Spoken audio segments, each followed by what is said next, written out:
জয় গুরু সবাইকে। মানসিক সদাচার কি?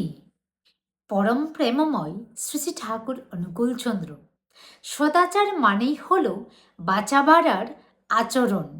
মনে মনে এমন চিন্তা করা লাগবে, এমন ভাব পোষণ করা লাগবে যাতে বাঁচাবার সহায় হয়। কুচিন্তা বা অপবিত্র চিন্তা বা সংকীর্ণ স্বার্থপরতা যা মনকে দুর্বল করে তুলে, তাও মানসিক সদাচারের বিরোধী।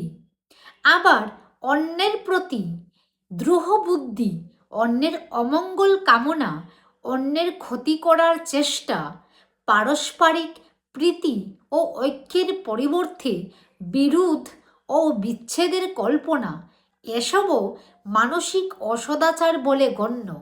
এক কথায় ইষ্টনিষ্ঠ চিন্তা ও চলনই মানসিক সদাচার, আর তার উল্টো যা কিছু তাই মানসিক অসদাচার।